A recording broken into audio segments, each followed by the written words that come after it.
이혜진은 작은 방에 조용히 앉아 창밖을 내다보고 있었다. 그녀의 눈은 피곤해 보였다. 밖에서 들려오는 환한 목소리에 그녀는 작게 한숨을 쉬었다. 아들 민주는 거실 한가운데 서서 화가 나서 얼굴이 붉어져 있었다. 아들의 아내 김나연은 옆에 앉아 불편한 표정으로 마치 그녀의 심장을 꿰뚫으려는 듯한 눈빛으로 이혜진을 쳐다보았다. 엄마는 나이도 드셨는데 왜 결혼을 하려 해요? 그 사람이 도대체 뭐 하는 사람이라고 고물상이나 하는 사람을요. 엄마는 왜 그런 사람을 따라가요? 자식들 생각은 안 해요? 김나연은 팔짱을 끼고 다리를 꼬고 앉아 입술을 삐죽였다. 엄마는 정말 너무 순진하세요. 이 나이에 무슨 연애 타령이에요? 설마 저희를 더는 안 도울 생각이에요? 이 집은 누가 돌봐요? 그리고 손주들은 누가 봐요? 엄마가 그 사람 따라가면 집안일은 누가 다 해요? 이혜진은 여전히 침묵했다. 아들과 며느리의 말은 비수처럼 그녀의 가슴에 깊이 박혔지만 그녀는 논쟁하고 싶지 않았다. 그녀는 자식들을 위해 충분히 살아왔다. 이제 남은 여생이라도 저 자신을 위해 살고 싶었다. 이혜진은 조용히 거실로 나왔다. 그녀의 목소리는 침착했지만 단호했다. 엄마는 수십 년 동안 너희를 위해 살았고 뒷바라지했다. 그동안 엄마는 불평 한마디 없이 밥을 하고 청소하고 손주들을 돌보며 집안의 모든 일을 했다. 이제 엄마는 나만의 삶을 살고 싶다. 너희는 너희 삶을 스스로 돌봐라. 이혜진의 말은 차갑게 정적을 가르는 칼날 같았다. 민주는 어머니에게서 한 번도 본 적 없는 강인함과 결단력에 놀라 어머니를 멍하니 쳐다보았다. 민주는 목소리를 낮추며 당황한 듯 말했다. 엄마, 그게 무슨 말씀이세요? 저희가 뭘 잘못해서 엄마가 그렇게 떠나려는 거예요? 이혜진은 아들을 바라보았다. 나이 들어 희미해진 눈이었지만 여전히 단호함이 빛났다. 엄마는 떠나지 않을 거다. 엄마는 그저 나만의 행복을 찾고 싶을 뿐이다. 엄마는 너무 오랫동안 너희와 이 가정을 위해 살아왔다. 이제 남은 여생을 아무런 굴레 없이 평온하게 살고 싶을 뿐이다. 김나연은 불쾌함을 숨기지 못하고 이혜진을 흘금 노려보았다. 엄마는 나만의 행복을 원한다고요?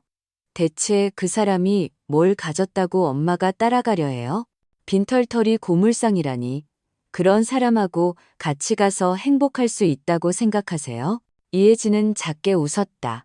그 웃음은 평온함으로 가득했다. 행복은 그 사람이 누구인지 무엇을 하는지에 있지 않아요. 중요한 건 그 사람 옆에서 엄마가 평온함을 느끼는 거예요. 너희는 이해하지 못할 수도 있지만 언젠가 너희 스스로 평온하게 사는 것보다 더 중요한 건 없다는 걸 알게 될 거다. 방 안의 공기가 무겁게 가라앉았다. 민주는 더 이상 할 말을 찾지 못하고 어색해했다. 엄마 정말 가는 거예요? 저희랑 같이 안 있을 거예요?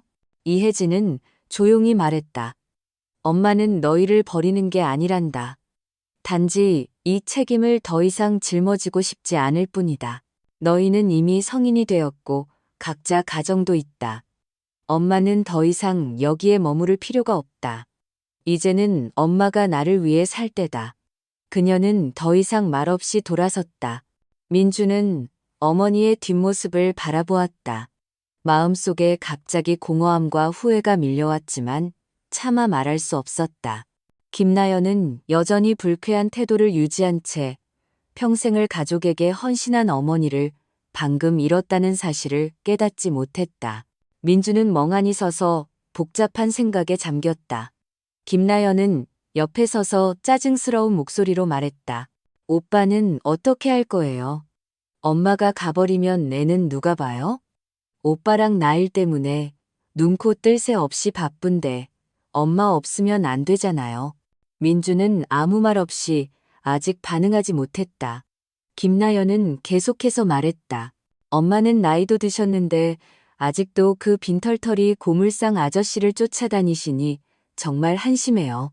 엄마는 정말 너무 순진하세요. 젊었을 때도 그랬겠죠? 그래서 오빠가 정대우 씨 아들이 아니라고 하더니 엄마 성격은 예전부터 그랬잖아요. 김나연의 말은 민준의 뺨을 때리는 것 같았다. 분노와 당혹감, 실망감이 치솟았다. 그는 평생 존경해왔던 정대우가 친아버지가 아니라는 고통스러운 진실을 떠올렸다. 아내의 말은 그를 어머니에게 더욱 화나게 했고 그의 마음은 순식간에 차갑게 식어버렸다. 밤이 되자 작은 집은 고요함에 잠겼다. 이혜진은 정대호의 제단 앞에 서서 떨리는 손으로 향을 피웠다. 향 연기가 아련하게 떠올랐다. 그녀는 남편의 영정 사진을 바라보며 말로 다 할 수 없는 슬픔에 잠겼다. 여보, 왜 이렇게 일찍 저를 두고 떠나셨어요? 이제 민준이가 저를 책망하고 괴롭혀요. 제가 해프다고 집을 버리고 다른 남자 따라간다고 해요. 여보, 들려요? 왜 저를 지켜주지 않고 이런 쓰라린 말을 듣게 하세요? 그녀는 한숨을 쉬며 사진을 올려다보았다. 눈물이 말없이 흘러내렸다. 그날 당신은 저에게 아이를 지키라고 했죠. 당신은 친자식처럼 사랑해주겠다고 했고요. 저는 당신의 말을 들었지만 이제 아이는 이해하지 못해요. 저를 경멸하는 눈으로만 봐요. 여보, 저는 어떻게 해야 할까요? 향 연기가 정적 속에 아련히 피어오르고 이혜진의 마음속에 슬픔이 고이듯 갑자기 기억이 떠올랐다. 작은 마을에는 푸른 논밭 사이로 바람 소리가 바스락거렸다. 이혜진은 집 구석에 웅크리고 앉아 먼 하늘을 응시했다. 배가 불러오면서 그녀의 삶은 닫힌 듯했다. 이웃들의 비난 어린 시선과 악의적인 수군거림 때문에 그녀는 더 이상 밖으로 나가지 않았다.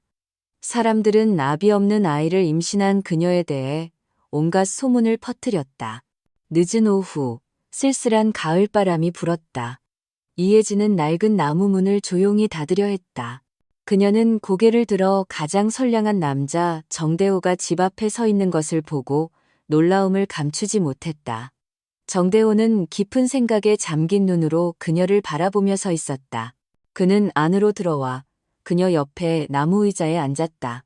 둘은 잠시 침묵했다. 그는 그녀의 눈을 바라보았다.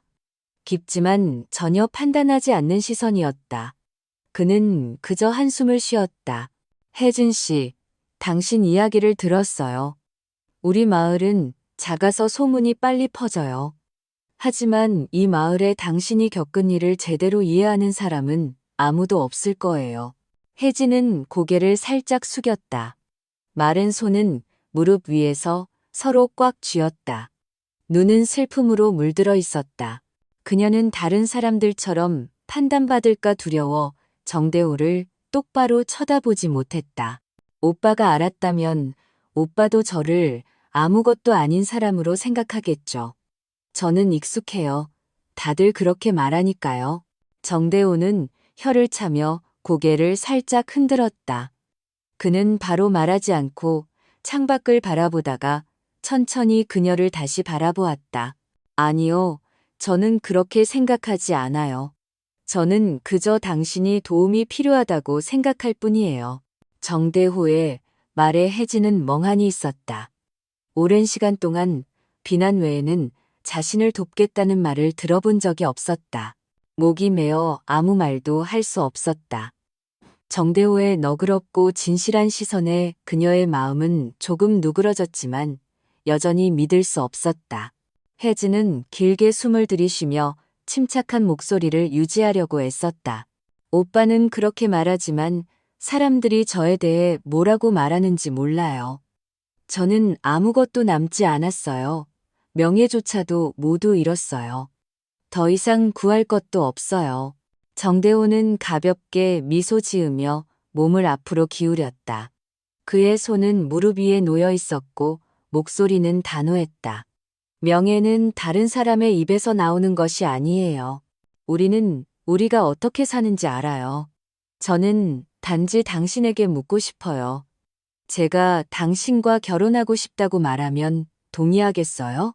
혜진은 자신이 방금 들은 것을 믿을 수 없다는 듯 눈이 휘둥그레졌다. 손은 떨리며 무의식적으로 옷자락을 꽉 쥐었다. 오빠 뭐라고 했어요? 저랑 결혼요? 사람들이 비웃을까봐 두렵지 않아요? 정대호는 그녀의 눈을 똑바로 쳐다보며 눈을 깜빡이지 않았다. 그의 목소리는 낮고 확고했다. 두렵지 않아요. 중요한 건 당신에게 가족이 필요하다고 생각하는 거예요. 아이에게 아버지가 필요하고요. 그리고 다른 사람들의 말은 신경 쓰지 말아요. 혜진은 눈물을 참지 못하고 그녀의 헬쑥한 뺨 위로 눈물이 주르륵 흘러내렸다. 수년 만에 처음으로 누군가가 자신의 삶을 진정으로 구원하려 한다는 것을 느꼈다. 하지만 그녀는 여전히 믿을 수 없었다. 고통스러운 과거는 그녀를 망설이고 불안하게 만들었다. 하지만 저는 그렇게 될 자격이 없어요. 저는 모든 것을 잃었어요. 오빠도 결국 후회할까봐 두려워요. 정대호는 그녀의 떨리는 손 위에 자신의 손을 조용히 올려놓았다. 그의 목소리는 더욱 부드러워졌다. 아무도 과거 속에 영원히 살 필요는 없어요, 혜진 씨. 우리는 모두 처음부터 다시 시작할 수 있어요. 저는 후회하지 않을 거예요. 이혜진은 멍하니 있었다. 마음속에 따뜻한 기운이 흘러들어오는 것 같았다. 한순간 그녀는 자신의 삶이 변할 수도 있다는 것을 알았다. 정대호. 그 선량하고 너그러운 남자는 그녀에게 희미하지만 활기찬 새로운 희망을 가져다 주었다. 이혜진과 정대호가 결혼한 후 처음 몇 년은 그녀의 삶에서 가장 평온했던 시간이었다. 그들의 작은 집은 푸른 논밭 옆에 자리 잡고 있었고 벼익는 향긋한 냄새를 실은 들바람이 불어왔다. 19살의 이혜진은 무거운 과거와 고통스러운 시간을 막 보냈지만 이제 그녀보다 훨씬 나이가 많지만 언제나 자신을 진심으로 보듬고 사랑해주는 남편 정대호 옆에서 살고 있었다. 정대호는 과묵했지만 그의 행동은 언제나 혜진을 따뜻하게 했다. 매일 아침 그는 일찍 일어나 깔끔한 군복을 준비하고 출근하기 전에 혜진에게 따뜻한 차 한 잔을 부어주었다. 온 마을 사람들이 혜진이 정대호 같은 남자, 진지하면서도 다정한 남자를 얻은 것이 정말 복이라고 말했다. 1년 후 혜진은 아들 민준을 낳았다. 정대호는 아들의 첫 울음소리를 듣고 산부인과 문 앞에 서서 감정이 북받쳐 올랐다. 그는 감격의 눈물을 황급히 닦고 안으로 들어가 아내 품에 안긴 갓난아기를 바라보며 행복감에 젖었다. 어느 날 저녁, 그는 민준의 책상 옆에 앉아 아들에게 글씨 쓰는 법을 조심스럽게 가르쳤다. 혜진은 부엌 구석에 앉아 설거지를 하면서 두 부자를 바라보며 기쁨에 잠겼다. 정대호는 민준에게 연필 획 하나하나를 주의 깊게 지도하며 나지막한 목소리로 말했다. 똑바로 그릴 때는 위에서 아래로 천천히 내려와야 해. 서두를 필요 없어. 어린 민준은 미간을 찌푸린 채 생애 첫 글자들을 조심스럽게 그리려고 애썼다. 이혜진은 손을 닫고 가까이 다가와 부드럽게 웃었다. 정대호는 멈춰서서 그녀를 돌아보았다. 그는 따뜻하게 웃었다. 혜진 씨, 우리 아들이 글씨 잘 쓰는 것 같지 않아요? 혜진은 작게 웃었다. 하지만 마음속에는 여전히 보이지 않는 두려움이 있었다. 그녀는 말할 수 없었지만 매일 밤 과거를 생각하며 미래를 걱정했다. 민준이 자라서 진실을 알게 되면 지금처럼 자신을 사랑할까봐 두려웠다. 그럼에도 불구하고 정대호가 두 사람에게 보여주는 조건 없는 사랑을 볼 때마다 그녀의 마음은 누그러졌다. 세월이 흘러 민준은 부모님의 사랑 속에서 성장했다. 그는 공부를 잘하고 착하며 언제나 정대호의 말을 잘 들었다. 아버지가 군복을 입는 모습을 볼 때마다 민준의 눈은 존경심으로 빛났다. 그는 언제나 존경하는 아버지에 대해 자랑스러워했다. 이혜진의 청춘도 평온하게 흘러갔다. 정대호는 꾸준히 승진했고 그의 경력은 안정적이었다. 바쁜 업무에도 불구하고 그는 항상 가족을 위한 시간을 할애했다. 퇴근 후 저녁에는 이혜진과 함께 민준을 가르치고 삶의 이야기를 들려주며 도덕적인 삶의 방식과 모든 사람을 소중히 여기는 법을 가르쳤다. 민준이 25살이 되었을 때 그는 정대호가 매우 자랑스러워하는 대학교 강사가 되었다. 그는 친구들에게 우리 민준이가 이제 대학교 강사야. 아주 똑똑하고 착해. 라고 끊임없이 자랑했다. 정대호가 민준에 대해 말할 때마다 이혜진은 작게 웃을 뿐이었다. 그녀의 눈에는 기쁨이 가득했지만 언뜻 비치는 것은 형언할 수 없는 걱정이었다. 민준이 이미 성장하고 성공했지만 그녀는 과거를 잊을 수 없었고 언제나 그의 출생의 비밀이 언젠가는 드러날까봐 걱정했다. 3년 후 민준이 28살이 되었을 때 그는 아름답고 똑똑한 김나연과 결혼하기로 결정했다. 김나연의 집안은 가풍이 훌륭했고 그녀의 아버지는 민준이 근무하는 대학교의 총장이었다. 그래서 결혼식은 양가 가족의 기쁨과 자부심 속에 진행되었다. 턱시도를 입고 신부 김나연 옆에 서 있는 민준을 보며 이혜진과 정대호는 행복을 감추지 못했다. 두 사람은 나란히 앉아 아들이 눈에 반짝이는 기쁨으로 새로운 삶으로 들어서는 모습을 바라보았다. 결혼식 후 정대호와 이혜진은 민준 부부가 서울에 집을 사는데 보태주기 위해 모든 저축액을 털어놓니했다. 이 집은 그들이 수년간 모아온 결혼 선물이었다. 그것은 호화로운 집은 아니었지만 그들에게는 자식들을 향한 모든 사랑의 마음이었다. 어느 날 오후 민준에게 새로 사준 집을 둘러본 정대호는 이혜진 옆 집 현관 박나무 의자에 앉았다. 들판에서 불어오는 바람은 향긋한 벼냄새를 실어 날랐다.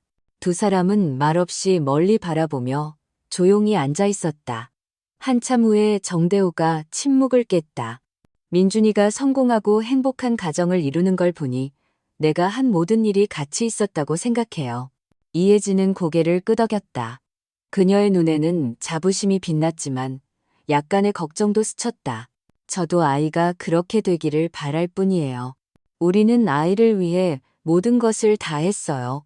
두 사람은 나란히 앉아 삶의 평화로운 감각을 즐겼고 아들이 성장하여 좋은 삶을 사는 것을 보며 기쁨을 느꼈다. 하지만 이혜진의 미소 뒤에는 아직 오지 않은 폭풍처럼 과거에 대한 걱정이 항상 숨어 있었다. 그러나 예상치 못한 순간에 파도가 덮쳐왔다. 2년 후 민준이 대학교 학과장으로 승진을 준비하고 있을 때 정대호는 심각한 교통사고를 당했다. 그는 위독한 상태로 병원에 실려갔다. 민준은 즉시 달려가 아버지를 구하기 위해 모든 방법을 동원했고 심지어 수혈까지 했다. 하지만 뜻밖에도 혈액검사 결과 민준과 정대호가 혈연 관계가 아니라는 것이 밝혀졌다. 그 순간은 민준에게 마른 하늘에 날벼락 같았다. 그는 평생 존경하고 존경해왔던 남자가 사실은 자신의 친아버지가 아니라는 것을 믿을 수 없었다. 정대호가 사망한 후 민준은 어머니를 마주했다. 분노와 격분이 그의 마음속에서 폭발했다. 그는 어머니 맞은편에 서서 화가 나서 목소리가 떨렸다. 엄마는 아빠를 그렇게 오랜 세월 동안 속였단 말이에요? 아빠는 제 친아버지가 아니었나요? 왜 저에게 말해주지 않았어요? 왜? 이혜진은 떨면서 뺨에 눈물이 흘러내렸다. 엄마는 네가 고통받는 것을 원치 않았어. 대호 아버지는 너를 친아들처럼 사랑했단다. 엄마는 그저 네가 행복한 가정을 이루기를 바랐을 뿐이야. 민주는 뒤돌아섰고 목소리가 잠겼다. 제가 아빠를 존경하는 만큼 엄마는 경멸스러워요. 엄마는 아빠를 배신했어요. 알아요? 정대호의 상실은 이혜진의 마음에 큰 슬픔을 남겼지만 그녀를 더욱 고통스럽게 한 것은 민준의 태도였다. 그는 아버지를 존경하는 만큼 어머니를 책망했다. 이혜진은 자신의 끔찍한 과거를 설명하거나 이야기할 수 없었고 그녀가 가장 사랑하는 아들로부터의 고통과 냉대를 묵묵히 견뎌야만 했다. 정대호가 세상을 떠난 후 민준의 경력도 예전처럼 순탄치 않았다. 그와 아내는 막 아이를 낳았고 일도 많았다. 김나연은 어릴 때부터 응석바디로 자라 힘든 것에 익숙하지 않았다. 민주는 부분적으로 장인어른의 체면을 생각해서 어머니에게 서울로 와서 아이 돌보는 것을 도와달라고 제안했다. 베이비시터를 고용하는 것이 너무 비쌌기 때문이었다. 이때 이혜진은 50대 중반이었지만 여전히 건강했고 언제나 자식들을 도울 준비가 되어 있었다. 매일 아침 이혜진은 일찍 일어나 온 가족의 아침 식사를 준비했다. 손주가 보채면 아이를 안고 요리를 해야 했다. 오늘 아침 식사는 조금 늦었다. 김나연은 침실에서 부엌으로 들어왔고 손에는 여전히 휴대폰을 들고 있었으며 얼굴에는 불쾌함이 가득했다. 엄마, 왜 이렇게 오래 걸려요? 지금 이 시간에 아침 식사가 아직도 안 끝났으면 저희 출근 늦겠어요. 이혜진은 고개를 살짝 숙이고 황급히 손주를 안았다. 그녀의 목소리는 작고 부드러웠다. 엄마가 미안하다. 애가 너무 울어서 엄마가 빨리 할게. 김나연은 그녀를 못마땅한 눈빛으로 쳐다보며 미간을 찌푸렸다. 엄마가 제대로 할 수 없으면 말해요. 다른 사람 고용할 테니 이렇게 느려서 어떻게 살겠어요? 이혜진은 입술을 꽉 깨물며 침착한 목소리를 유지하려고 애썼다. 엄마가 할 수 있다. 걱정 마라. 김나연은 더 이상 말없이 몸을 돌려나갔다. 이혜진은 한숨을 쉬었고 그녀의 눈은 뜨거웠다. 그녀는 울지 말라고 자신을 다독였지만 슬픔은 조금씩 그녀를 압도했다. 그날 저녁 정리정돈을 마친 이혜진은 플라스틱 의자에 앉아 숨을 헐떡이며 집을 둘러보았다. 그녀의 마음은 무거웠다. 그때 한숨 쉬는 어머니를 본 민주는 멈춰서서 차가운 눈빛으로 그녀를 바라보았다. 엄마, 이제 괜찮으세요? 죽은 끓어넘쳐 바닥에 쏟아지고 집은 이렇게 어질러져 있는데 저희가 어떻게 안심하고 손주를 엄마한테 맡겨요? 이혜진은 고개를 숙이고 아들을 똑바로 쳐다보지 못했다. 그녀는 떨리는 목소리로 조용히 대답했다. 엄마는 아직 할 수 있다. 걱정 마라. 요새 허리가 아파서 오르내리는 일이 많아 무릎이 시큰거리고 너무 아프다. 민주는 아무 말 없이 몸을 돌려 걸어갔고 이혜진은 홀로 남겨졌다. 방문이 닫히자 그녀는 조용히 손을 들어 막 흘러내린 눈물을 닦았다. 가장 고통스러운 것은 육체적인 피로가 아니라 평생을 사랑하고 보호했던 자식의 낯설고 차가운 시선이었다. 밤이 되자 요리와 청소를 마치고 손주를 재운 이혜진은 정대호의 제단 앞에 조용히 앉아 떨리는 손으로 향을 피웠다. 그녀의 눈은 그의 영정사진에 고정되어 있었다. 그와 마주할 때마다 그녀는 마음속의 슬픔과 번뇌를 모두 이야기할 수 있을 것 같았다. 그녀는 한숨을 쉬었고 향 연기가 밤의 고요한 공간으로 조용히 피어올랐다. 그녀는 고개를 숙이고 남편의 영정사진에 속삭였다. 여보, 예전에 저에게 아이를 지키라고 했고 친아들처럼 돌봐주겠다고 했잖아요. 그런데 이제 아이는 저에게 등을 돌렸어요. 제 삶에는 그 아이밖에 없는데 그 아이를 위해 살지 않으면 저는 아무 노력도 하지 않을 거예요. 어떻게 해야 할까요, 여보? 그때 방문이 세게 열렸다. 김나연이 들어왔고 그녀의 짜증스러운 목소리가 이혜진의 생각의 흐름을 끊었다. 엄마, 또 향 피워요? 방송에서 향을 피우는 것을 자제하라고 말하는 거 못 들었어요? 사방에서 화재가 나고 있잖아요. 집에 어린아이도 있는데 하루 종일 향 연기 냄새가 너무 답답해요. 저희 생각은 안 해요? 이혜진은 깜짝 놀라 떨리는 손으로 황급히 향을 껐다. 그녀는 며느리의 비난 앞에 고개를 숙이며 부끄러워했다. 응, 엄마가 미안하다. 바로 끌게. 김나연은 그녀를 못마땅한 눈빛으로 바라보며 여전히 잔소리를 멈추지 않았다. 그리고 엄마는 밤늦게까지 깨어있지 마세요. 밤늦게까지 깨어있으면 전기세 많이 나와요. 온 가족이 다 잠들었는데 엄마는 계속 불을 켜두면 월말에 전기세가 엄청 많이 나올 거예요. 이혜진은 입술을 꽉 깨물며 한숨을 억지로 참았다. 그녀는 일어나 제단방에 불을 끄고 더 이상 아무 말도 하지 않았다. 그날 밤 이혜진은 다시 정대호의 제단 옆에 앉았지만 더 이상 불을 켜지 않고 어둠 속에서 조용히 남편에게 이야기할 수밖에 없었다. 그 후로 이혜진의 삶은 피로와 긴장 속에서 계속되었다. 매일 손주 돌보기, 요리, 청소 등 모든 일에 걱정이 많았지만 아들과 며느리의 냉담하고 소외시키는 태도는 그녀를 더욱 지치게 했다. 이혜진은 여러 날 밤 잠을 이루지 못했고 책망의 말들과 가족 생활의 가장자리로 밀려나는 상황에 대해 마음 아파했다. 마침내 수개월 동안 쌓였던 스트레스로 인해 그녀의 건강은 나빠지기 시작했다. 온몸이 아프고 끊임없이 피곤하며 기침이 오래 지속되었다. 그녀의 몸은 점점 약해졌지만 그녀는 자식들이 걱정하거나 신경 쓰지 않도록 애썼다. 그녀는 자신에게 더 많은 선택권이 없다는 것을 알고 있었다. 매일 밤 그녀는 여전히 조용히 제단방으로 들어가 어둠 속에서 정대호를 바라보며 자신이 겪는 고통을 그에게 이야기했지만 돌아오는 것은 침묵과 희미한 밤의 향 연기뿐이었다. 시간이 흘러 김나연은 둘째 손주를 낳았다. 이혜진은 오랫동안 두 손주를 돌보는데 매달렸다. 하지만 이혜진은 점점 더 말없이 어두워졌다.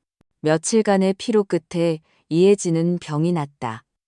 시어머니가 병에 걸린 것을 본 김나연은 더 이상 그녀에게 손주를 맡기지 않았다. 그녀는 아이를 어린이집에 보냈다.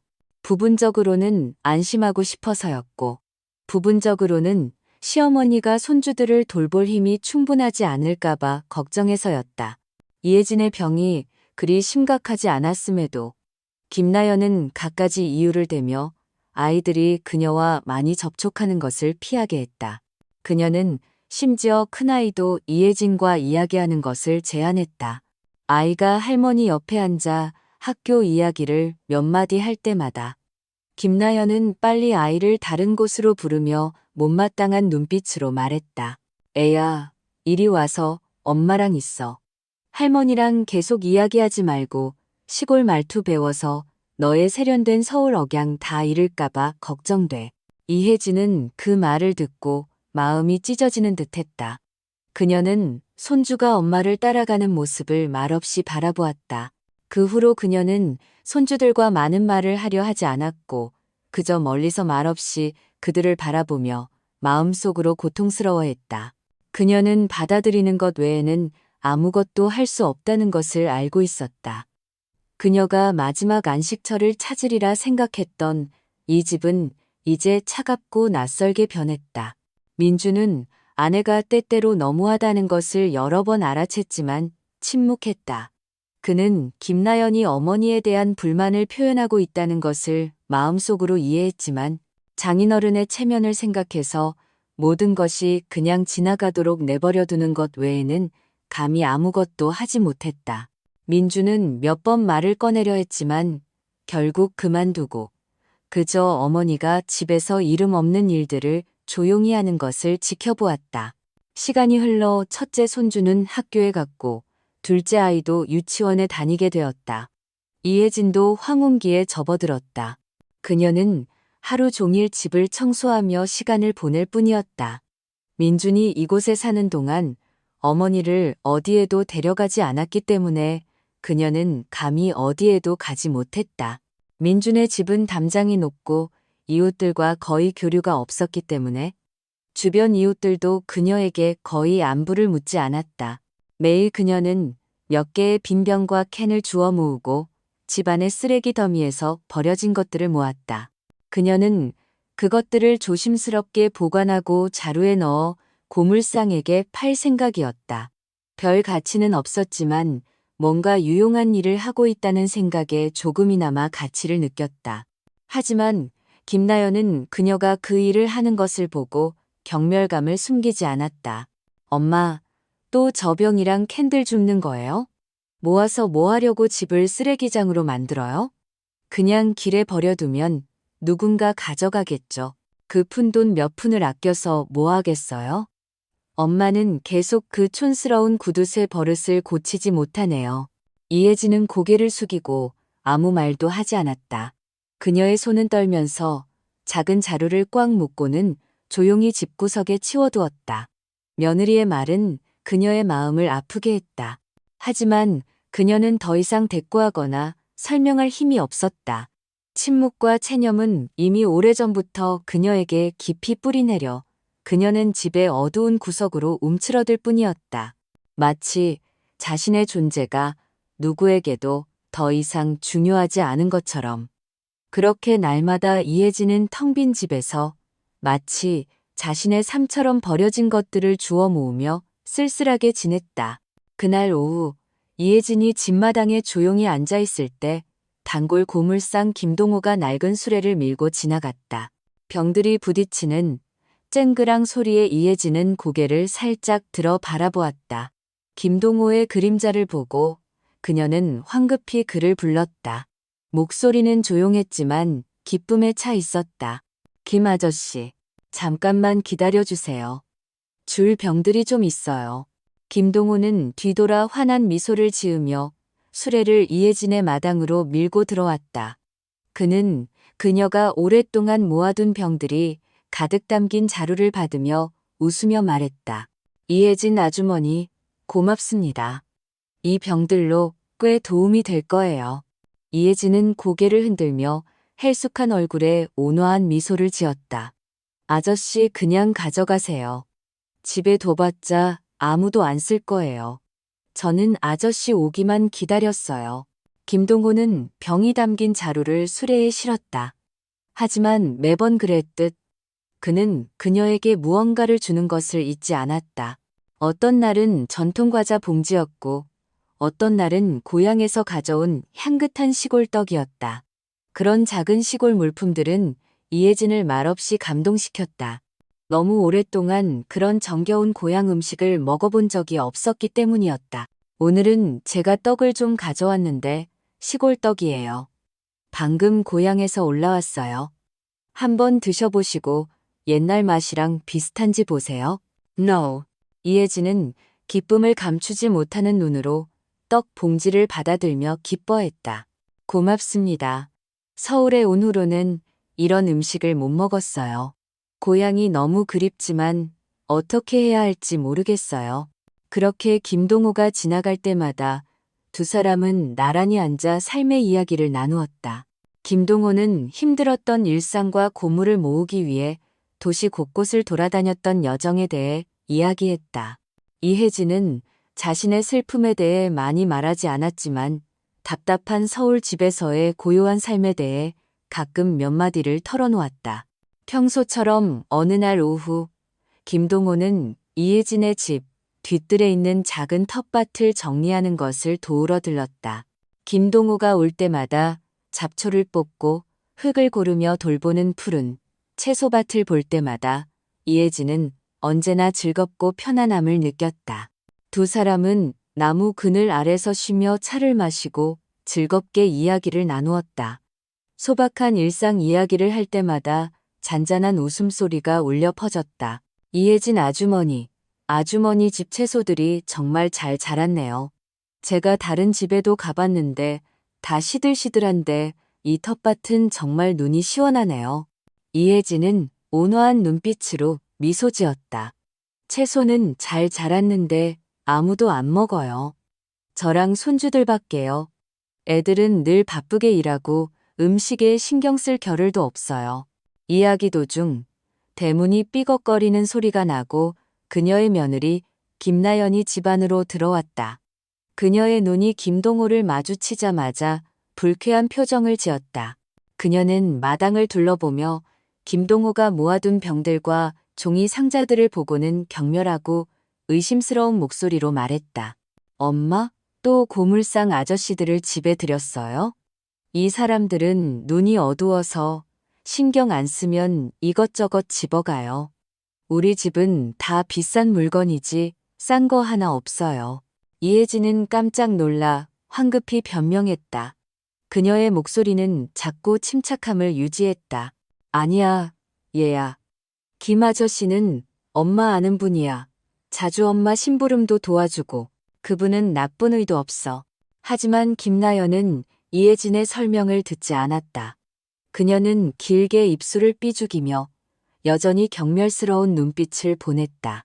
분위기가 좋지 않다는 것을 느낀 김동호는 민폐를 끼치지 않기 위해 일어서서 돌아가려 했다. 김동호는 조용히 말했다. 그럼 저 이만 가볼게요. 아주머니도 쉬셔야죠. 하지만 그가 마당으로 막 나서려 할 때 김나연이 다가와 퉁명스럽게 말했다.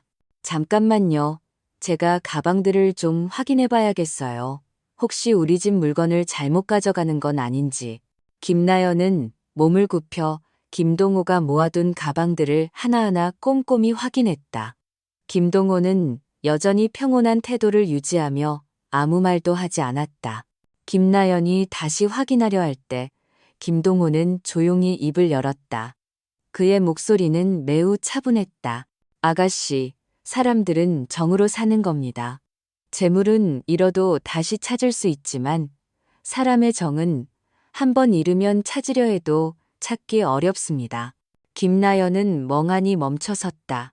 김 아저씨의 말은 예상치 못하게 그녀의 마음을 건드렸고 그 말은 그녀를 당황하게 했다. 김나연은 아무 말도 하지 않고 김동호가 병들이 가득 담긴 두 자루를 들고 돌아가는 모습을 말없이 지켜보았다. 이상한 침묵이 공간을 감쌌다. 이혜진도 더 이상 아무 말도 하지 않았고 그녀의 눈은 김나연을 바라보며 슬픔과 연민이 섞여 있었다. 민준의 집에서의 삶은 이혜진에게 점점 더 답답해졌다. 매일 그녀의 유일한 즐거움은 김동호가 지나가기를 기다려 몇 마디 이야기를 나누거나 몇 개의 병을 시골 선물과 교환하는 것이었다. 하지만 일주일이 지나도 그가 찾아오지 않았다. 그녀는 걱정되어 마음이 타들어가는 것 같았다. 그녀는 전화번호부에서 김동호의 전화번호를 찾아 떨리는 손으로 전화를 걸었다. 김 아저씨죠? 왜 일주일 내내 찾아오지 않으셨어요? 무슨 일 있어요? 김동호의 목소리가 전화기 저편에서 힘없이 들려왔다. 이혜진 아주머니, 제가 며칠 동안 알아누웠어요. 비가 너무 많이 와서 마을 사람들과 청소를 돕다가 감기에 걸렸어요. 아무에게도 폐를 끼치고 싶지 않아서 집에서 쉬고 있었어요. 이혜진은 그 말을 듣고 마음이 아팠다. 홍수로 물이 불어나고 힘든 일을 해야 했으니 김동호는 분명 탈진했을 것이다. 그녀는 더 생각할 것도 없이 즉시 그를 방문하기로 결정했다. 그녀는 필요한 몇 가지 물건을 서둘러 챙기고 김나연이나 민준에게 아무 말도 없이 조용히 집을 나섰다. 그녀에게는 지금 김동호에 대한 걱정이 다른 무엇보다 컸다. 김동호의 집은 교회에 있었고 작고 소박했다. 이혜진이 도착했을 때 비는 그쳤지만 그의 집으로 가는 흙길은 여전히 질퍽했다. 그녀는 조심스럽게 웅덩이를 건너 소박한 나무 대문 앞에 섰다. 그녀는 안으로 들어서자 놀라지 않을 수 없었다. 김동호의 작은 집은 그녀가 상상했던 것과는 달랐다. 깔끔하고 아담하며 아늑했다. 특히 집 주변의 텃밭에는 푸른 채소밭과 형형색색의 꽃들이 가득했다. 이혜진을 가장 놀라게 한 것은 김동호가 그녀에게 준 재활용병과 캔들을 정원을 꾸미는 데 활용하여 친근하고 창의적인 공간을 만들었다는 점이었다. 그녀는 집 앞에 서서 어리둥절함과 감탄이 섞인 눈빛으로 바라보았다. 이렇게 작은 집이 이렇게 아름답고 아늑할 줄은 몰랐다. 안으로 들어서자 그녀는 벽에 가득 걸려있는 표창장과 훈장들을 보고 더욱 놀랐다. 그녀는 더 가까이 다가가 그것들이 김동호의 전쟁 시절 기념품이라는 것을 알았다. 이혜진은 김동호가 전쟁에서 돌아온 군인이었고 한때 상위 군인이었지만 고물 수집이라는 소박한 삶을 선택했다는 것을 깨닫고 깜짝 놀랐다. 그는 아무것도 이야기하거나 자랑하지 않고 그저 살아가면서 환경을 깨끗하게 하는데 기여하기 위해 묵묵히 일하고 있었다. 이혜진은 집안을 둘러보며 모든 물건이 깔끔하게 정리되어 있는 것을 보았고, 김동호가 젊었을 때 전우들과 함께 자랑스럽게 서 있는 사진들을 보았다. 그녀의 마음 속에는 형언할 수 없는 감정이 치솟았다. 이 소박한 남자가 아무도 모르는 영광스러운 과거를 가지고 있었다니. 이혜진은 김동호가 누워 쉬고 있는 작은 방으로 들어갔다. 그의 얼굴은 여전히 피곤해 보였지만 그녀가 찾아온 것을 보고 그의 눈은 빛났다. 이혜진 아주머니, 왜 여기까지 오셨어요? 폐를 끼치고 싶지 않았는데. 아저씨가 아픈데 저에게 말해주지 않아서 너무 걱정돼서 찾아온 거예요. 아저씨는 그냥 쉬세요. 제가 돌봐드릴게요. 이혜진은 조용히 수건으로 김동호의 이마를 닦아주었다. 그리고 집을 청소하고 아픈 몸을 회복시키기 위해 따뜻한 죽을 한 냄비 끓여주었다. 작고 소박한 집이었지만 고요함과 따뜻함으로 가득하여 그녀의 마음은 그 어느 때보다 가벼워졌다. 수년 만에 처음으로 그녀는 평온함을 느꼈고 자신이 정말로 의미 있고 소중하게 여겨진다는 것을 느꼈다. 침대 옆에 앉아 쉬고 있는 김동호를 바라보며 그녀의 마음은 갑자기 생각에 잠겼다.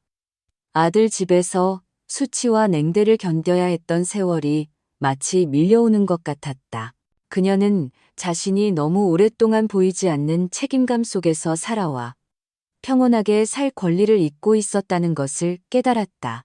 이제 그녀는 자신이 평온함을 누릴 자격이 있으며 더 이상 어떤 부담도 짊어질 필요가 없다는 것을 알았다. 김동호는 그녀의 마음을 알아차린 듯했다.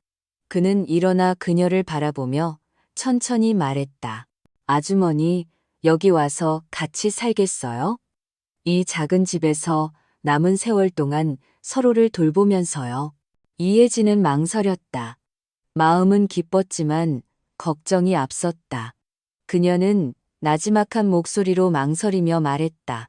저도 모르겠어요. 이 일은 저와 아저씨만의 문제가 아니잖아요. 제 자식들은 분명 동의하지 않을 테고, 세상 사람들은 수군거리고 말들이 많을 텐데, 어떻게 해야 할지 모르겠어요. 김동호는 그녀의 손을 조용히 잡았다. 그의 눈은 공감과 격려로 가득했다. 그의 따뜻한 손은 그녀에게 위로를 전했고, 그녀는 한결 가벼워졌다. 그는 그녀의 눈을 똑바로 바라보며 침착하지만 깊이 있는 목소리로 말했다. 이혜진 아주머니, 인생은 짧아요. 자식들이 우리를 사랑할 수는 있지만 그들이 우리 삶을 대신 살아주는 건 아니에요. 세상 사람들은 온갖 말을 할 수 있지만 그들은 그저 타인일 뿐 우리를 이해하지 못해요. 자신을 위해 사는 것이 중요해요. 아주머니는 평생을 자식과 손주들을 위해 희생했어요. 이제는 아주머니 자신을 생각할 때예요. 늙은 나이에 다른 사람의 걱정까지 짊어질 수는 없어요. 마음이 평온하다면 세상 사람들이 뭐라고 말하든 신경 쓸 필요 없어요. 그의 말은 시원한 물줄기처럼 이혜진의 마음에 스며들었다. 따뜻한 손길과 진심 어린 격려가 온몸으로 퍼져나갔다. 그녀는 너무 감동하여 눈물이 살짝 흘렀지만 이번에는 서러움 때문이 아니라 진정한 이해와 사랑을 느꼈기 때문이었다. 그녀는 김동우를 바라보며 목이 메어 말했다. 아저씨 말이 맞아요. 평생을 남을 위해 살았어요. 이제는 저 자신을 생각해야 할 때예요. 이혜진은 눈물 사이로 미소 지었다. 그녀의 마음은 평온함과 행복으로 가득했다. 자신을 진정으로 이해하고 소중히 여기는 사람 곁에서 소박하고 자유롭고 평온한 삶을 누릴 자격이 있다는 것을 처음으로 느꼈다. 김동호를 돌보는 며칠 동안 이혜진은 많은 것을 생각하게 되었다. 꽃과 과일이 가득하고 재활용품으로 꾸며진 작은 집은 그녀에게 오랫동안 있고 지냈던 친숙한 느낌을 주었다. 특히 김동호의 진심과 소박함은 그녀가 더 이상 외롭고 무시당하는 삶을 살 필요가 없다는 것을 깨닫게 했다. 이혜진이 민준과 김나연에게 떠나 김동호와 함께 살겠다는 결정을 알렸을 때 두 사람 모두 맹렬히 반발했다. 분노가 폭발했고 집안의 공기는 터질 듯이 답답했다. 김나연이 먼저 입을 열었고 그녀의 목소리는 날카롭고 비꼬는 듯했다. 엄마, 농담하는 거예요? 가난한 고물상 아저씨랑 같이 살겠다고요? 아니면 그 사람이 엄마 노인연금을 꿰어내려고 하는 거예요? 이혜진은 멍하니 서 있었다. 손은 떨렸지만 침착함을 유지하려고 애썼다. 그녀는 며느리의 눈을 똑바로 쳐다보며 목소리는 작지만 확고하게 말했다. 네가 생각하는 그런 게 아니란다. 김 아저씨는 돈을 탐하지 않아. 그 사람은 엄마한테 아무것도 필요 없어. 우리는 그저 늙고 외로운 나이에 서로를 의지하며 살고 싶은 것뿐이야. 김나연은 비웃으며 차가운 눈빛을 보냈다. 엄마는 말은 쉽게 하네요. 하지만 세상은 엄마가 생각하는 것처럼 단순하지 않아요. 사람들이 이 가족을 비웃을 거예요. 오빠는 대학교 학과장인데 엄마는 사람들 웃음거리나 만들지 마세요. 엄마가 그 사람하고 가면 남편과 자식들 얼굴에 먹칠하는 것과 다름없어요. 민주는 줄곧 아무 말 없이 앉아 있었지만 화가 나서 얼굴이 붉어져 있었다. 그는 감정을 억누르려 했지만 김나연의 말이 더 이상 참을 수 없게 만들었다. 그는 일어나 실망감 가득한 눈빛으로 어머니를 바라보았다. 엄마는 이게 합리적이라고 생각해요? 엄마는 제 엄마이고 손주들의 할머니예요. 엄마가 그 사람하고 가면 제 직장 동료들이 뭐라고 생각하겠어요? 저를 비웃을 거예요. 엄마의 과거도 충분히 수치스럽지 않았나요? 그런데 이제 와서 자식들을 버리고 낯선 남자를 따라가겠다고요? 이혜진은 아들을 바라보았다. 그녀의 눈은 충혈되어 있었다. 그녀는 민준의 걱정을 이해했지만 더 이상 외로움 속에서 살 수 없었. 그녀는 자식들에게 상처를 주려는 것이 아니라 남은 여생에 약간의 행복이라도 찾고 싶을 뿐이었다. 그녀의 목소리는 떨렸고 눈물을 억눌렀다. 엄마는 너희의 걱정을 이해하지만 너희는 엄마를 이해하지 못하는구나. 김 아저씨는 좋은 사람이고 엄마는 돈이나 이득 때문에 그 사람에게 가는 것이 아니란다. 그저 남은 여생을 평온하게 살고 싶을 뿐이야. 민주는 어머니를 바라보았다. 그의 목소리는 건조하고 차가웠다. 엄마 생각은 엄마 마음속에만 간직하세요. 하지만 저는 엄마가 저와 가족의 명예에 영향을 미치는 것을 내버려 둘 수 없어요. 엄마는 어디에도 갈 수 없어요. 그런 남자 때문에 온 가족을 망신시키는 것을 허락하지 않을 거예요. 이혜진은 목이 메어 말도 나오지 않았다. 민준의 말은 그녀의 심장을 짓눌렀다. 그녀는 그곳에 서서 고통과 실망감에 잠긴 눈을 하고 있었다. 그녀는 아들이 더 이상 자신의 감정을 중요하게 여기지 않고 오직 자신의 명예와 세상 사람들의 시선에만 신경 쓰고 있다는 것을 깨달았다. 애야, 너는 이해하지 못할 거야. 엄마는 너에게 상처를 주고 싶지 않아. 하지만 엄마는 더 이상 이렇게 살 수 없어. 엄마는 약간의 자유, 남은 여생에 약간의 사랑이 필요해. 하지만 민주는 여전히 단호했다. 엄마는 이 일을 결정할 권리가 없어요. 엄마는 집에서 저에게 안심하고 일하게 해야 해요. 엄마가 하는 모든 일은 저와 이 가족에게 영향을 미칠 거예요. 이혜진은 더 이상 견딜 수 없었다. 고통과 절망이 너무 오랫동안 쌓여 있었다. 그녀는 몸을 돌려 밖으로 나갔다. 그녀의 마음은 쓰라림으로 가득했다. 그녀의 눈은 촉촉했지만 그녀는 자신을 해방시키기 위해 무언가를 해야 한다는 것을 알고 있었다. 그날 밤 집안 사람들이 모두 깊이 잠들었을 때 이혜진은 조용히 짐을 챙겼다. 이번에는 민준에게 짧은 메모만을 남기고 떠나기로 결심했다.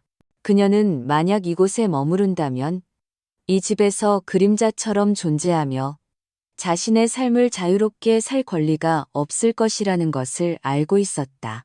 그녀는 손주들의 방을 조용히 지나쳤고 떨리는 손으로 뒷문을 열고 밖으로 나섰다.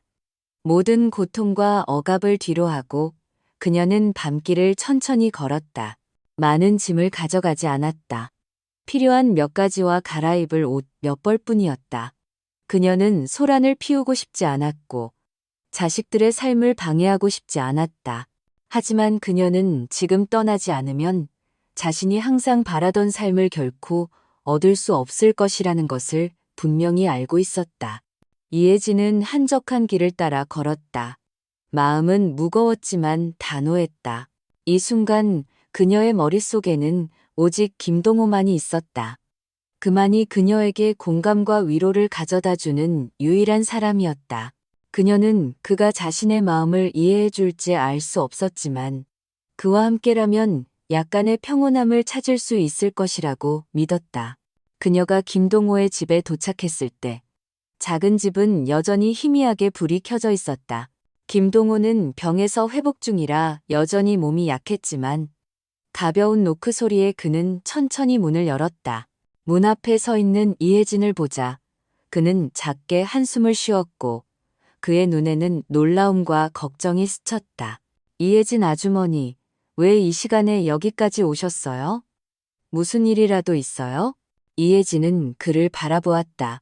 그녀의 눈은 피곤함으로 가득했지만 동시에 결의에 차 있었다. 그녀의 목소리는 감격으로 살짝 떨렸다. 더 이상 그 집에 있을 수 없어요. 민준이가 문을 잠그고 저를 못 나가게 하고 제 삶을 못 살게 해요. 저는 떠나야 했고 아저씨밖에 갈 곳이 없었어요. 김동호는 이혜진을 바라보았다.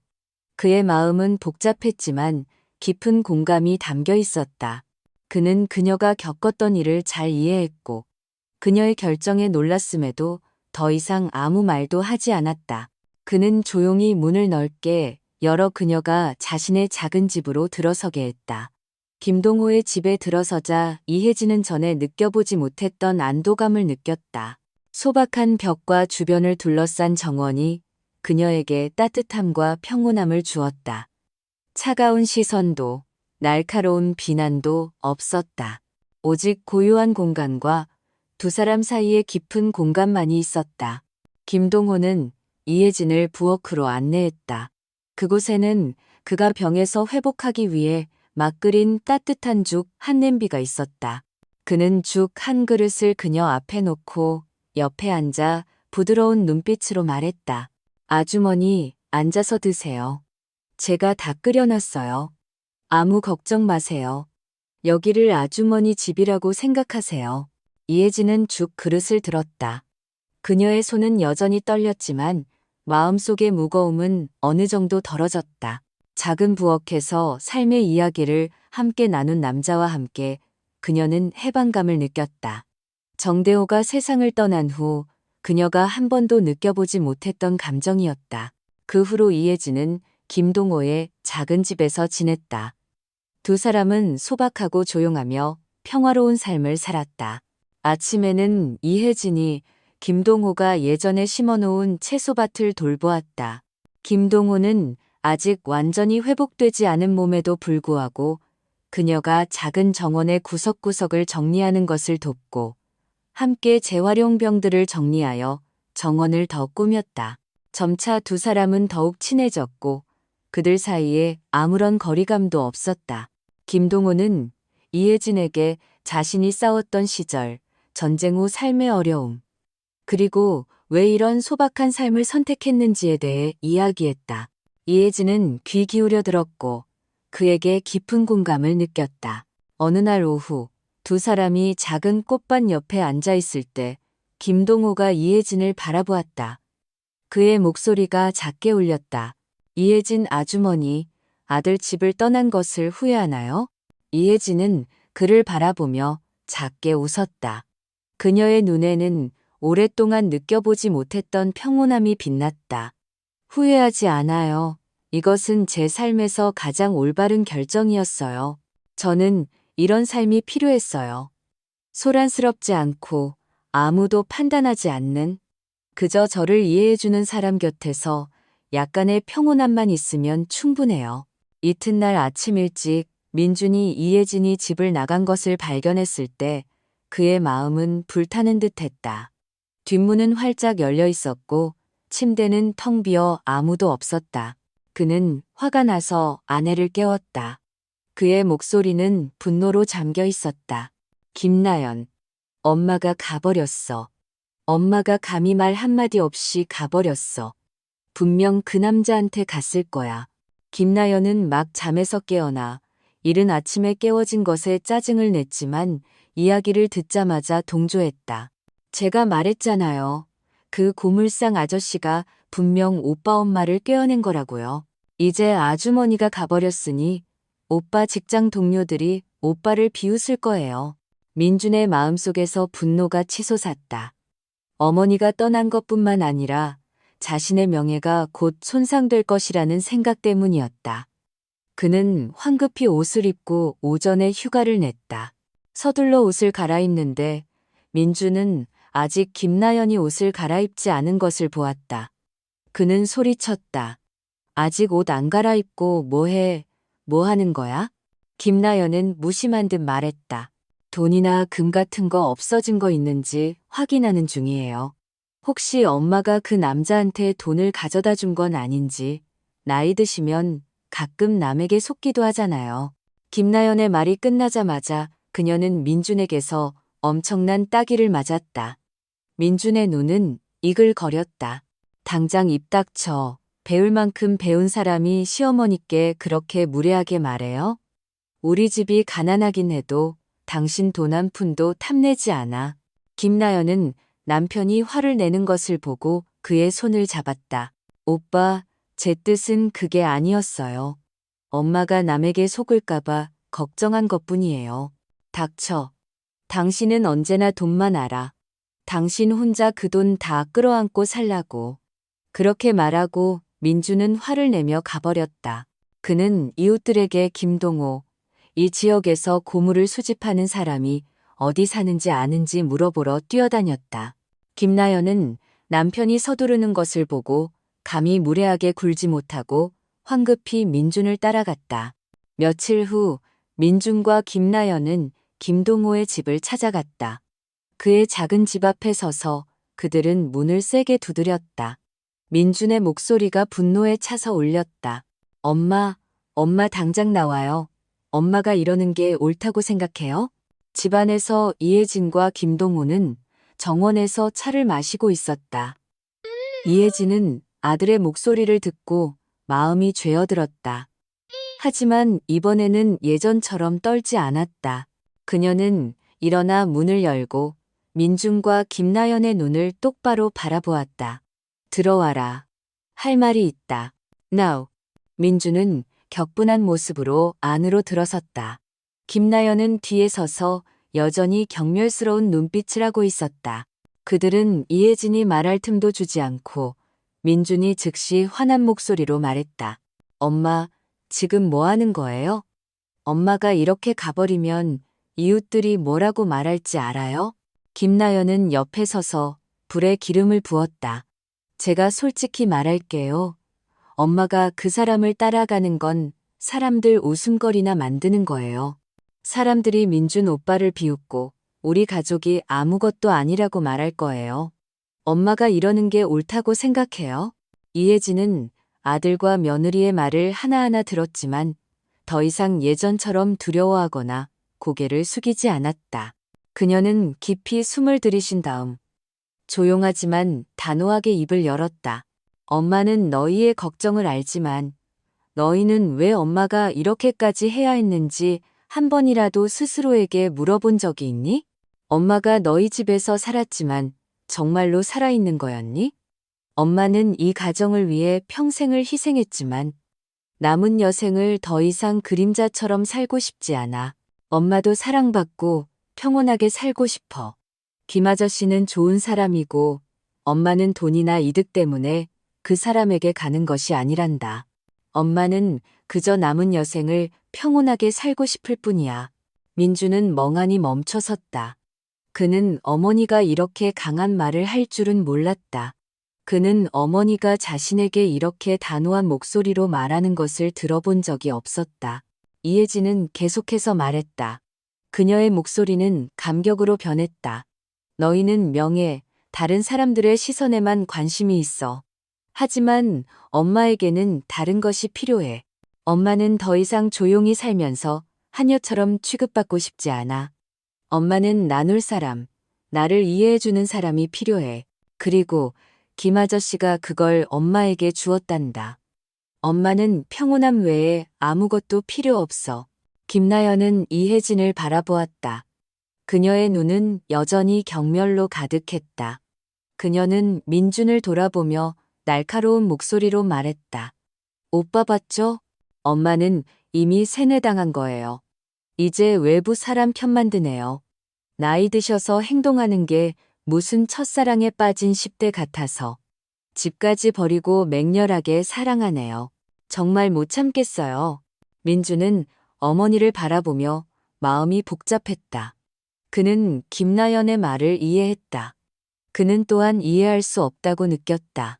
엄마, 저는 사람들이 저를 비웃을까봐 두려워요. 엄마가 그렇게 하는 걸 원치 않아요.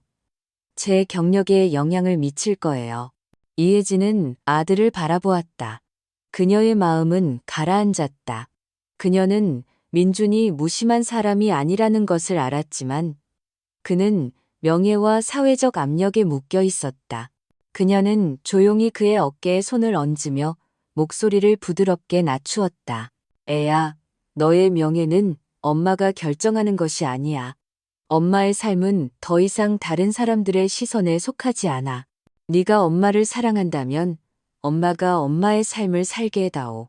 엄마는 평온함이 필요하고 네가 이해해 주기를 바란다. 그때 김동호가 입을 열었다. 그의 목소리는 낮았다. 얘들아, 너희가 어머니를 걱정하는 것을 안다. 하지만 너희는 이해하니? 나는 이혜진 아주머니에게서 취할 것이 아무것도 없다. 나는 고물 수지비를 하며 소박하게 사는 늙은 군인일 뿐이다. 지난 세월 동안 나는 이혜진 아주머니를 돕고 그녀와 나누는 무언가를 할 수 있기를 바랐을 뿐이다. 우리는 공감과 정 때문에 함께하는 것이지 다른 어떤 것 때문이 아니다. 민주는 분노를 참지 못하고 으르렁거렸다. 아저씨가 뭘 안다고 말해요. 늙은 나이에 편안히 지낼 생각은 안 하고 엉뚱한 짓이나 하고. 저는 처리할 일이 너무 많은데 며칠 동안 어머니를 찾아다녀야 했어요. 제가 얼마나 고통스러웠는지 알아요? 럭. 이혜진은 아들을 바라보며 미간을 찌푸렸다. 그녀의 목소리는 크지 않았지만 슬픔과 함께 책망이 가득했다. 엄마는 아무 말 없이 떠난 게 아니야. 엄마가 김 아저씨 집에서 며칠 있을 거라고 메모를 남겨놨잖아. 못 읽었니? 내 방 책상 위에 바로 있었는데 민주는 멈칫했다. 마음속의 분노가 순식간에 가라앉았다. 김동호는 두 모자를 바라보며 조용히 말했다. 그의 목소리는 침착했다. 됐습니다. 화내봤자 소용없습니다. 이제 너희는 먼저 돌아가거라. 양쪽 모두 생각할 시간을 좀 갖도록 잠시 진정시키자. 김 아저씨의 말은 민준의 마음속 뜨거움을 식히는 부드러운 바람 같았다. 그는 고개를 숙이고 더 이상 아무 말도 하지 않았다. 그의 마음은 가라앉기 시작했다. 김나연은 여전히 서 있었고 그녀의 눈은 여전히 화가 나 있었지만 더 이상 아무것도 할 수 없었다. 그들은 조용히 집으로 돌아갔고 뒤에는 민준이 가본 어떤 곳보다도 평화로워 보이는 작은 집을 남겨두었다. 집으로 돌아온 민준은 곧장 어머니 방으로 들어섰다. 방은 깔끔하고 정돈되어 있었으며 깨끗하기까지 해서 어머니가 떠나면 모든 것이 혼란스러워질 것이라고 생각했던 그는 놀랐다. 방 한가운데 서 있던 그의 눈은 우연히 작은 메모지가 깔끔하게 놓여 있는 책상에 멈췄다. 메모지에는 삐뚤빼뚤한 글씨가 적혀 있었다. 이 글자들을 쓰기 위해 어머니는 매우 애썼을 것이다. 민주는 메모지를 들었고 글자 한 획 한 획이 자신의 심장에 새겨지는 것 같았다. 그는 문득 어머니가 그를 모른다는 사실을 깨달았다. 그녀는 어릴 때 집안 형편이 너무 어려워 초등학교 3학년까지만 배우고 학교를 그만두었다고 그에게 말했었다. 글씨는 능숙하지 않았다. 아버지 정대호가 바로 그녀에게 서툰 글씨 한 획을 가르쳐 주어 간단한 몇 단어를 쓸 수 있게 해준 사람이었다. 민준의 마음이 갑자기 죄어들었다. 쓰라린 감정이 그의 심장을 잠식했다. 박사 학위까지 받고 성공적인 경력을 가진 그에게 그를 모르는 어머니가 있다니. 어머니는 그를 위해 평생을 희생하고 그가 오늘날의 자신이 될 수 있도록 먹고 자는 것 하나하나까지 보살펴 주었다. 그런데 수년 동안 그는 시골 출신의 늙은 어머니를 무심하게 경멸하며 대했다. 뜨거운 눈물이 그의 얼굴로 흘러내렸다. 생애 처음으로 민주는 어린아이처럼 엉엉 울었다. 그는 어머니 침대 옆에 앉았고 그의 심장은 산산조각 나는 것 같았다. 어머니가 그를 위해 한 모든 일, 평생의 희생을 그는 한 번도 완전히 이해하지 못했다. 이제 모든 것이 점차 밝혀지자 그는 자신의 무심함에 마음이 아팠다. 민주는 손을 뻗어 어머니의 서랍을 열었다.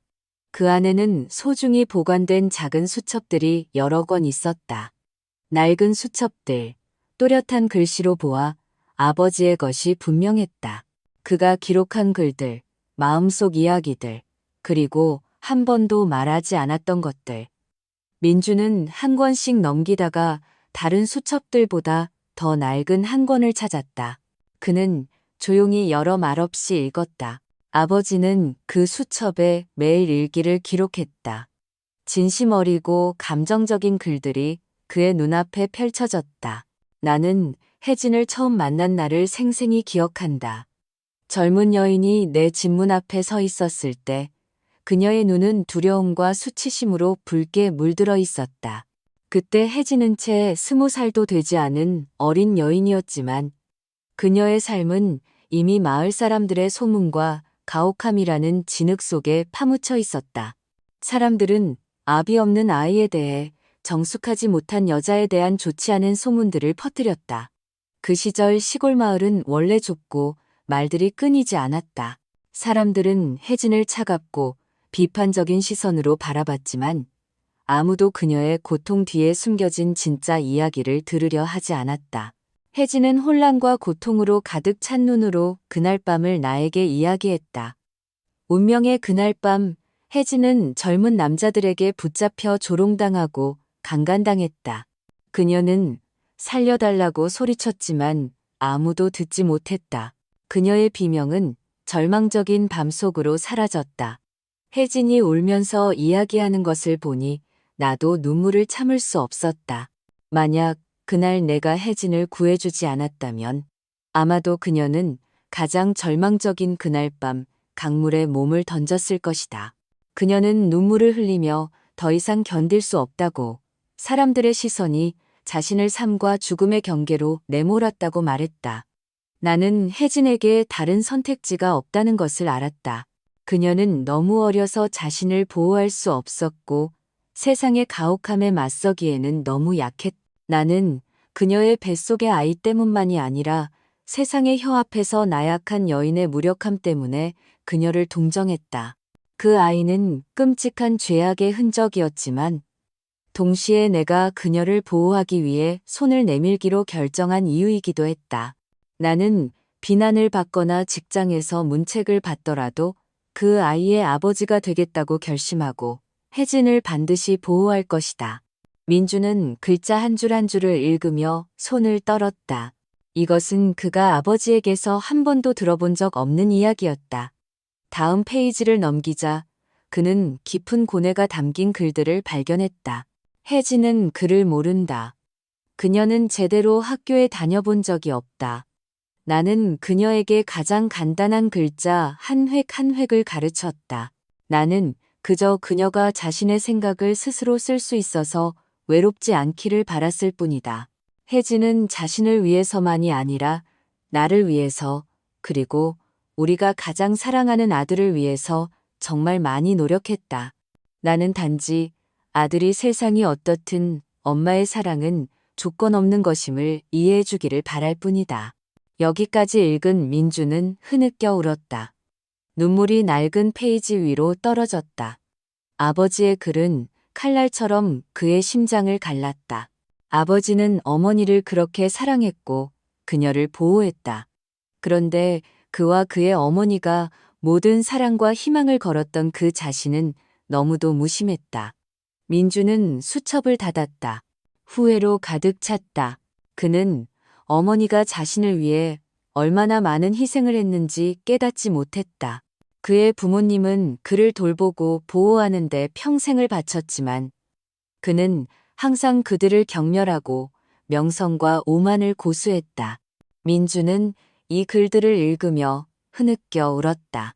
그는 정대호가 모든 것을 알고 있었고 단 한 번도 어머니를 판단하지 않고 수년간 조용히 사랑하고 보호했다는 것을 깨달았다.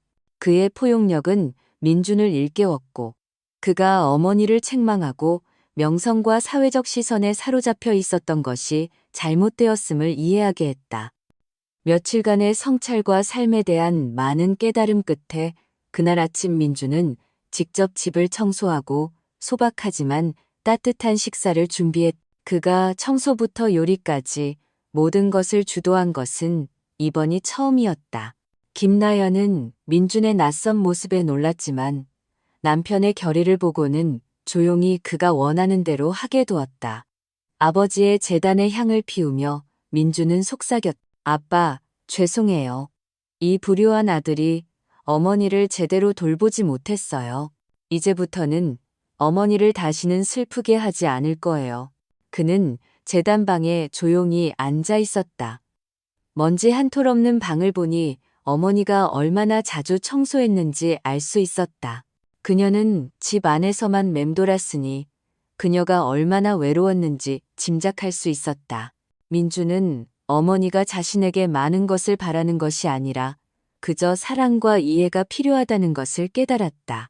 그리고 이제 민주는 자신이 변화해야 하고 너무 늦기 전에 어머니를 사랑하고 소중히 여겨야 한다는 것을 알았다.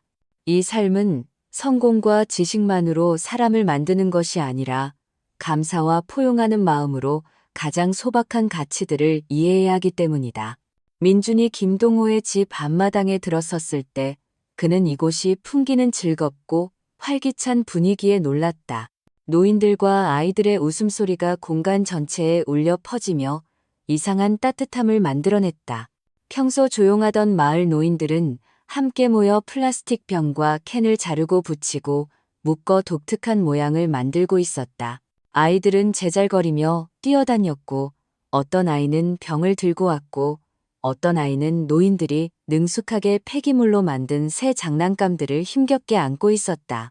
집 앞 현관에는 어린아이들이 한 노인이 낡은 맥주 캔으로 작은 자동차를 만드는 것을 유심히 지켜보고 있었다. 단순한 장난감 자동차가 굴러가기 시작하자 아이들은 즐거워하며 소리쳤다.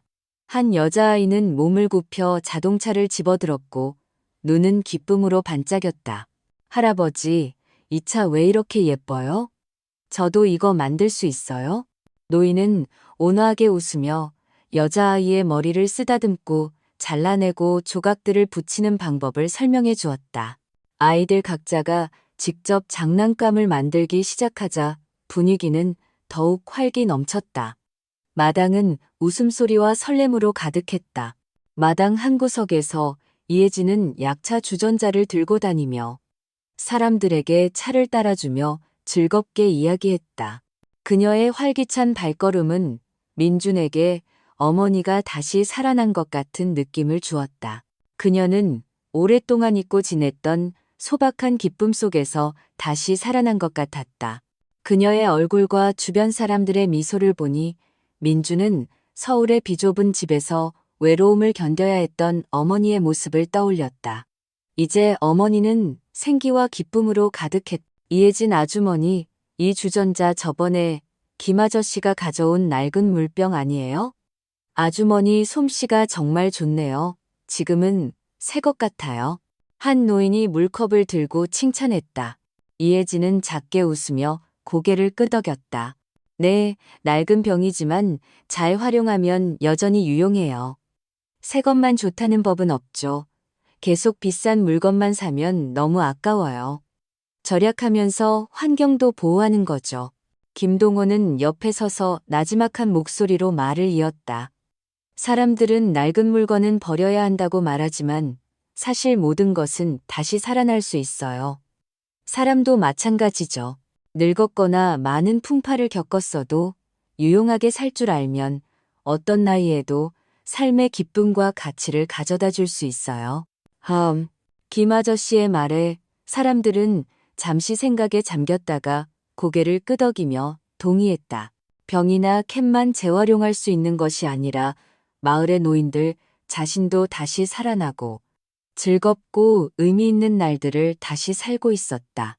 여기 앉아있는 노인들은 아이들을 위한 장난감을 만드는 것뿐만 아니라 폐기물을 수거하고 재활용하여 환경을 보호하는 인간적인 프로젝트에도 참여하고 있었다. 한 노인이 부러진 플라스틱 의자 다리를 고치고 있다가 민준에게 말했다. 이봐, 젊은이.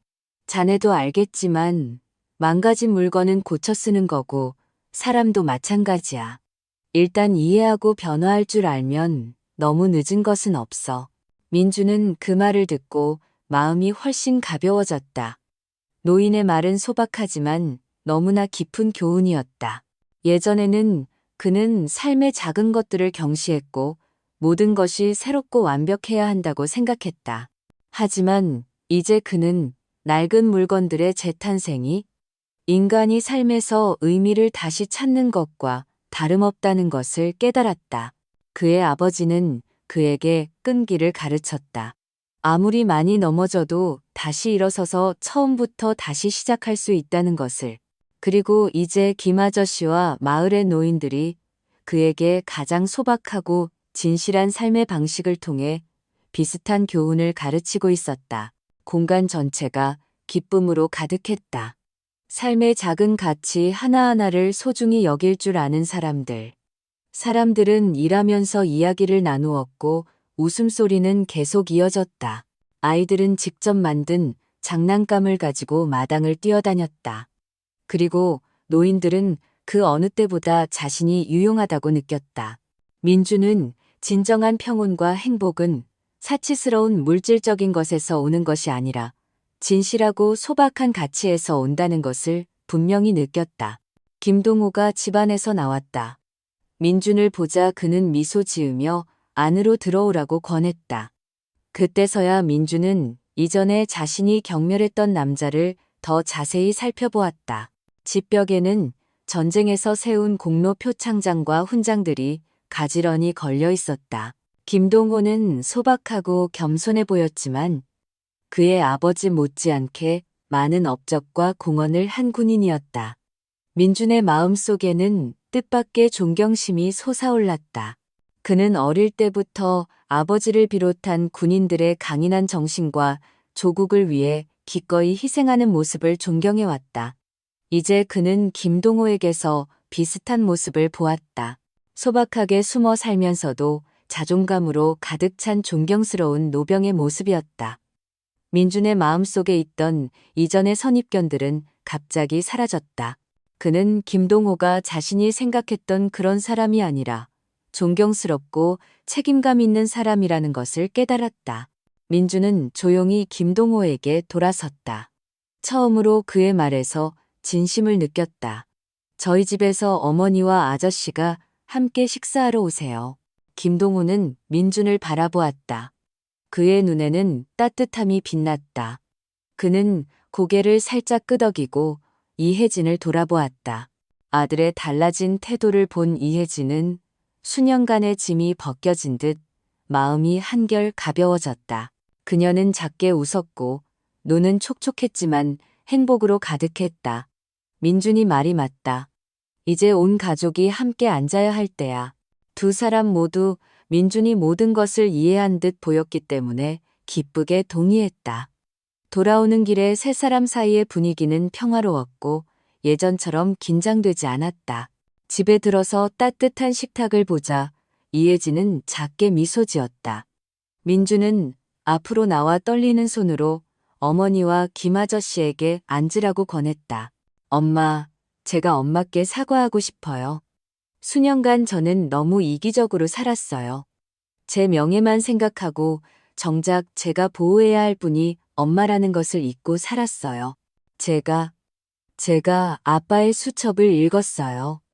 아빠는 모든 것을 알고 계셨지만 단 한 번도 엄마를 판단하거나 책망하지 않으셨어요. 아빠는 그저 엄마가 행복하기를 바라셨을 뿐이에요. 이제부터는 엄마를 다시는 슬프게 하지 않을 거예요. 이혜진은 감격하여 아들을 바라보았다. 그녀의 눈은 반짝였다. 수년 만에 처음으로 아들의 사랑이 다시 돌아왔다고 느꼈다. 예전처럼 차갑고 멀리 있지 않았다. 그녀는 민준의 손을 꽉 잡고 나지막이 말했다. 애야, 엄마는 너를 한 번도 책망한 적 없어. 그저 네가 이해해 주기를 바랐을 뿐이야. 이 삶은 세상 사람들의 시선을 위해 살 필요 없어. 너를 이해하지 못하는 사람들에게는 아무리 설명해도 소용없어. 중요한 건 내 마음이 평온하게 사는 거야, 애야. 김동호는 옆에 앉아 조용히 온화하게 웃었다. 그는 이것이 이혜진의 삶에서 가장 중요한 재회라는 것을 알았다. 그날의 식사는 평범한 식사가 아니라 새로운 삶의 시작이었다. 모든 오해와 고통은 사라졌다. 화해의 식사 후 이혜진과 김동호의 삶은 계속해서 소박하게 흘러갔다. 그들은 푸른 채소밭과 동네 아이들을 위한 재활용품으로 꾸며진 작은 집에서 살았다. 민주는 가족의 사건과 자신의 마음속 변화 이후 어머니와 김동호를 자주 찾아왔다. 그는 사회적 압력을 내려놓고 소박하고 현실적인 행복에 집중하는 법을 배웠다. 이혜진은 더 이상 누구의 비판적인 시선 아래 살 필요가 없었고 마지막 삶의 동반자와 함께 평온한 날들을 즐길 수 있었다. 두 사람은 스스로 삶의 즐거움을 만들어낼 뿐만 아니라 창의적인 재활용품을 통해 동네 아이들에게 영감을 주며 삶의 작은 것들을 사랑하고 소중히 여기는 법을 가르쳤다. 이혜진의 삶은 마침내 그녀가 그토록 바라던 평온함을 얻었다. 수년간 고통과 과거의 짐을 견뎌왔던 그녀는 이제 모든 것이 사라지고 손주들을 미소 지으며 바라볼 수 있게 되었다. 자신이 옳았다는 것을, 그리고 사랑과 용서가 삶에서 가장 중요한 것임을 알게 된 것이다. 그들의 삶은 부유하지도 소란스럽지도 않았지만 기쁨과 평온함으로 가득했다. 매일 이혜진은 자신의 영혼 속에서 평온함을 느꼈다. 이는 그녀가 이전의 삶 내내 갈망했던 것이었다. 김동호는 그의 소박함과 이해심으로 그녀의 마지막 삶의 동반자가 되어 사랑으로 가득 찬 노년의 날들을 그녀와 함께 나누었다. 이 이야기는 민준이 용서하고 사랑하며 사회적 압력을 내려놓는 법을 배우고 이혜진이 김동호와 함께 소박하지만 의미 있는 삶 속에서 마지막 평온을 찾으면서 막을 내렸다. 아주 훌륭한 이야기이며 삶은 모든 사람을 만족시키기 위한 것이 아니라 자신의 마음이 평온하고 행복하게 살기 위한 것이라는 메시지를 담고 있다.